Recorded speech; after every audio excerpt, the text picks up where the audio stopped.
Alain. Bonjour. Alors, je suis avec Dr Alain Toledano, cancérologue, directement venu de Paris pour participer à ce magnifique congrès sur la santé intégrative. On peut dire, Alain, que tu es un acteur important en France, hein? Ça fait plusieurs années que tu es engagé dans le développement de la santé intégrative. Qu'est-ce qui a été ta motivation après avoir terminé tes études de te diriger vers cette sphère de développement dans ta profession? Alors moi, mon métier, c'est la cancérologie et je l'exerce tous les jours. Et finalement, c'est pas une vocation initiatique. C'est venu plus tard. Quand on remarque qu'il y a un décalage entre les attentes des patients, qui sont immenses, qui sont légitimes d'ailleurs, et l'offre de santé qu'on peut avoir dans un système pourtant accessible et solidaire, mais qui s'occupe beaucoup plus de la maladie que des patients finalement.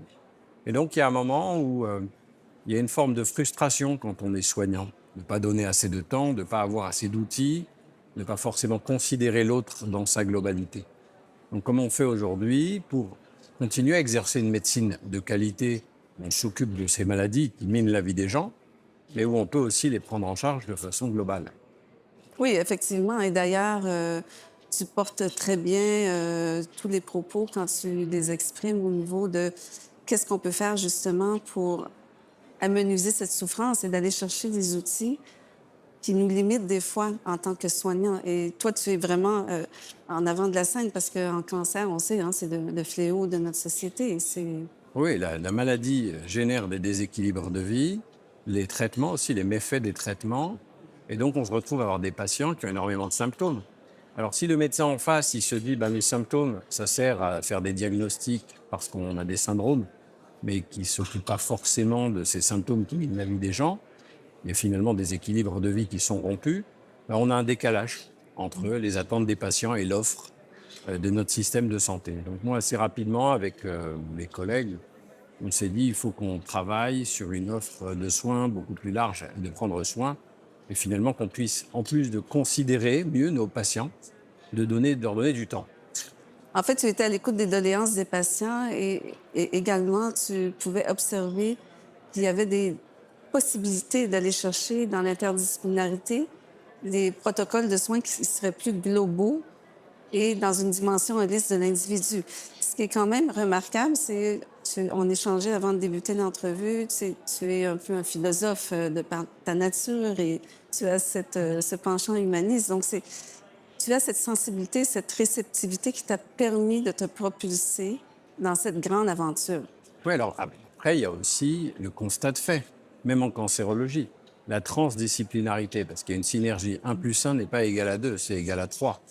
Donc quand on travaille avec les autres, on est meilleur. Et donc la cancérologie nous a apporté cette vérification. Quand les biologistes, les imageurs et les cliniciens se mettent ensemble, les prises en charge sont de grande qualité. Pour le patient, c'est pareil. Si on a un temps dédié à lui allouer qui est faible, et s'il a d'immenses besoins en santé, parce que la santé n'est pas que l'absence de maladie, et la santé n'est pas le silence des organes, mais si on arrive à considérer la santé psychologique, la santé émotionnelle, la santé sexuelle, la santé sociale, alors on va avoir une action d'amélioration de la santé qui est beaucoup plus importante, qui va au-delà de notre capacité à traiter sa maladie. Oui, puis ça permet en même temps d'avoir des aspects qui sont abordés avec les individus qui vont peut-être amener une découverte chez l'individu, avoir une connexion, par exemple, si on observe sa sexualité, qui va lui permettre d'émerger dans une démarche de guérison. Peut-être quelque chose qu'il n'avait jamais perçu de lui-même. Souvent, les gens, quand ils sont malades, ils lèguent leur corps à la médecine, puis ils gardent leur esprit, et puis ils éprouvent une forme de dissociation. Ils sont écartelés, puis à un moment, ils en ont ras-le-bol. Et l'idée, c'est que chacun soit lui-même déjà. Donc, il faut restaurer la pleine vitalité de chacun, et donc il faut écouter l'âme et le corps. Et donc aujourd'hui, on se doit d'avoir des temps dédiés pour accompagner chacun dans sa logique personnelle d'épanouissement et dans sa guérison. Et la guérison, on sait que c'est un état de retour complet à un bien-être physique, mental et social. Ce n'est pas la dimension médicale technique qui va rendre la plénitude sociale et mentale de l'individu. Donc, bien sûr, chacun va avoir ses portes d'entrée. Il faut respecter ces cultures différentes. Et donc, dans les cultures du soin, Charge à nous d'intégrer des thérapies non médicamenteuses, de remettre le patient au centre et d'amener ce qu'il y a de mieux dans la médecine dite conventionnelle. Et c'est la définition de la médecine intégrative, de la santé intégrative. Est-ce qu'alors, Alain, tu observes à travers ces démarches maintenant qui sont bien concrètes parce que tu as fondé l'Institut Raphaël en 2018, qui est quand même très colossal dans toute cette implémentation. Est-ce que tu observes que les patients vont guérir plus rapidement? Enfin, déjà, pour qu'un patient guérisse, il faut que cette dimension sociale et mentale soit prise en compte. Donc aujourd'hui, on voit des patients guérir, alors qu'hier, on voyait des patients en rémission. Parce qu'aujourd'hui, on a cette prise en charge multidimensionnelle. Et donc, effectivement, l'Institut Raphaël, c'est l'ange de la guérison. Oui. Donc, on va cohabiter des acteurs médicaux et paramédicaux, des sophrologues, des psychologues, des sexologues, des art-thérapeutes, des nutritionnistes, des acupuncteurs. Et donc, on va avoir 115 soignants de 40 disciplines qui travaillent main dans la main. Et donc, on va co-construire avec tous nos patients des parcours d'accompagnement qui sont coordonnés et qui vont être orientés vers la nutrition, la gestion des émotions, l'activité physique, le bien-être, le retour à l'emploi. On offre gratuitement tous les soins, on les évalue pour montrer que quand on s'occupe globalement de quelqu'un, c'est mieux que si on ne s'occupait que de la maladie.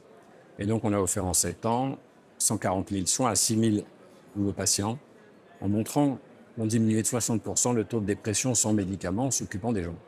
Le sentiment d'isolement chez des gens pourtant bien entourés, les troubles du transit, les troubles du sommeil, à peu près tous les symptômes qu'on rencontre. Donc, l'impact est très réel. Vous l'observez Oui. et en ayant la possibilité de faire des suivis très précis, hein, en travaillant dans cette alliance thérapeutique.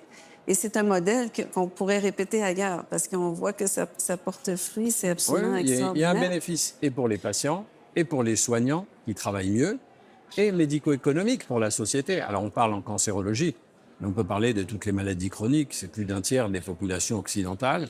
C'est un fardeau économique, mais c'est un fardeau humain. Et donc l'idée, c'est de travailler sur les parcours d'accompagnement. Mais il faut les sécuriser, ces parcours d'accompagnement, Oui. transformer nos systèmes, et il faut les évaluer. Est-ce qu'à ce moment-là, on peut parler de nouveaux protocoles de soins, Alain? Oui, alors on parle de soins, mais on parle de prendre soin aussi. Il faut arriver à travailler avec des médecines complémentaires, qui ne sont ni parallèles ni alternatives. Mais pour cela, il y a une démarche d'intégration, travail en équipe, un travail ensemble, une définition commune des objectifs, cohérence dans le discours. Et il faut une approche globale. C'est ce que je dis tout le temps. C'est du moment qu'on peut mettre sur pied justement la multidisciplinarité, c'est plus cohérent pour les soignants, pour les soignés, parce qu'on a un discours qui est partagé et ça permet justement des échanges beaucoup plus clairs et beaucoup moins parfois cachés. Parce que si il n'y a pas la confiance, le lien de confiance, le patient peut aussi occulter certaines informations qui peuvent être cruciales pour le soignant, pour cette possibilité de rentrer dans un parcours de soins. Oui. Mais on a montré aujourd'hui, par exemple, que la méditation diminuait le 30% le taux d'anxiété, le 25% la dépression à 2 mois, que l'acupuncture, même si on ne va pas guérir le cancer avec, peut être efficace sur les neuropathies induites par la chimiothérapie, sur les bouffées de chaleur. On a aussi montré que la détresse émotionnelle, l'anxiété, la dépression, diminuait le bénéfice de certains traitements comme l'immunothérapie ou que l'isolement social aggravait le pronostic des cancers. On a de plus en plus d'études sur le fait que l'activité physique adaptée, lorsqu'elle n'est pas réalisée, aggrave le pronostic des patients. Voilà, ou que le bénéfice de la nutrition dans la réponse à la chimiothérapie chez des patients atteints de cancer du sein, par exemple. Donc à partir du moment où on a toutes ces données, pourquoi se mettre des œillères et n'exercer que techniquement?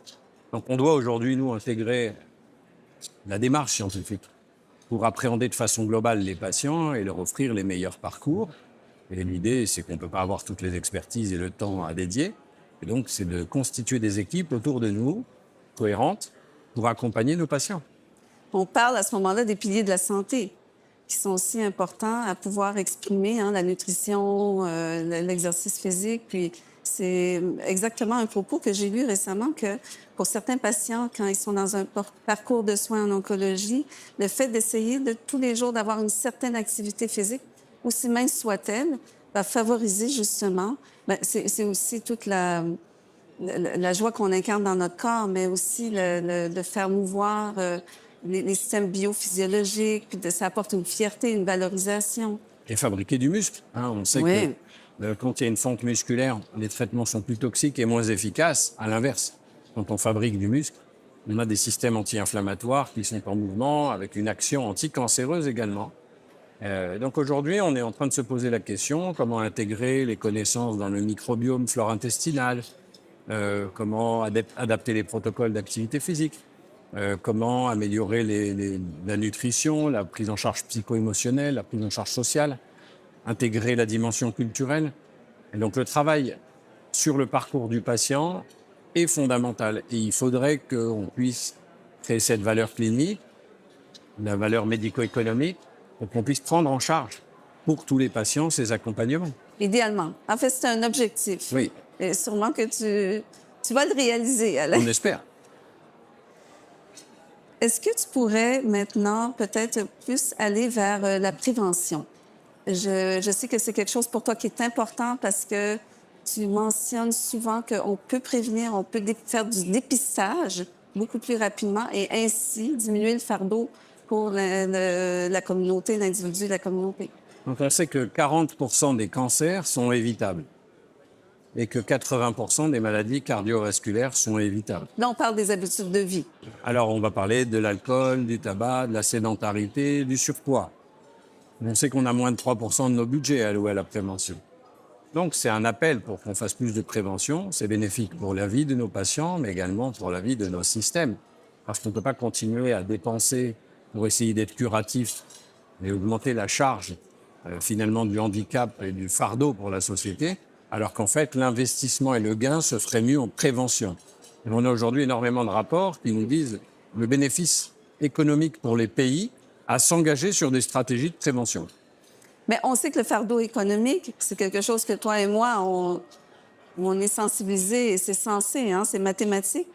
Mais en réorientant justement vers ce type de parcours de soins et on pourrait dire, des choix de société qui vont orienter vers la prévention et d'éduquer. Hein? On parle d'éducation à ce moment-là. Le fardeau économique va diminuer. Ça, c'est parce que les coûts en soins de santé, c'est astronomique. Oui. Ben, il faut accepter aujourd'hui de passer d'une médecine centrée sur la maladie, ce qui est le cas actuellement, à une médecine centrée sur l'individu et son projet de vie, ce qui doit être l'objectif de la transformation de notre système. Choisir la santé. La santé n'est pas que l'absence de maladie. Et l'élévation de la conscience, pourquoi pas? Oui, bien sûr, parce que c'est Georges Canguilhem qui disait « Rien n'est apparu dans la science qui n'est d'abord apparu dans la conscience ». Donc souvent, le bon sens dans la dynamique relationnelle va nous orienter sur les bonnes pratiques. Après, la rigueur scientifique, les mots pour le dire, le travailler ensemble, les justes évaluations, les bons dosages, les économies à investir pour que les parcours soient clairs. Éviter aussi la dérive sectaire, qui correspond à 5% des pratiques. Mais pour protéger nos patients, il faut qu'on ait une action complète où on va former à grande échelle et sécuriser leur parcours. Exact, parce qu'il faut éviter les dérives. Hein? Il faut plutôt être dans la conjugaison. Puis justement, quand on est ouvert à accepter d'avoir d'autres types d'approches qui sont parfois perçues peut-être un peu holistiques, on va dire, mais ça permet d'aller chercher justement la semence dans ces approches qui peuvent amener une conjugaison dans le parcours de soins, comme par exemple, je pense à la sophrologie, mais en Europe, ça fait longtemps que la sophrologie existe et pour certaines personnes, c'est miraculeux. Oui, bien sûr.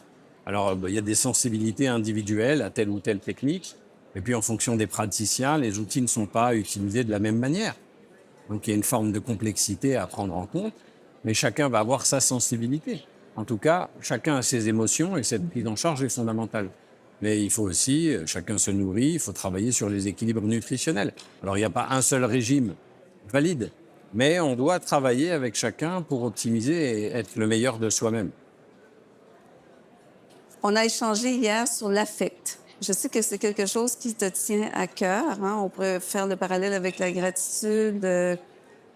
Comment tu perçois justement la relation soignée-soignant quand tu es ancré dans l'intuition clinique ou de générer justement ces émotions d'affect? En fait, déjà, pour qu'une relation se passe bien, la relation est asymétrique entre un soignant et un soigné. Et le soigné dépose beaucoup plus de choses. Et donc, il faut qu'il y ait de la confiance. Et la confiance, c'est un état psychologique qui est basé sur l'intention d'accepter sa vulnérabilité. Et on va accepter sa vulnérabilité en fonction de la manière dont on perçoit l'autre, son comportement ou son intention. Donc, pour susciter la confiance de nos patients, pour inspirer confiance, et en être digne d'ailleurs, il faut qu'on travaille aussi sur cette dimension affective, sur une dimension empathique. Et donc, le cadre relationnel de la consultation doit nous aider à construire, mais pas que, le type de parcours qu'on va proposer, la justesse du discours.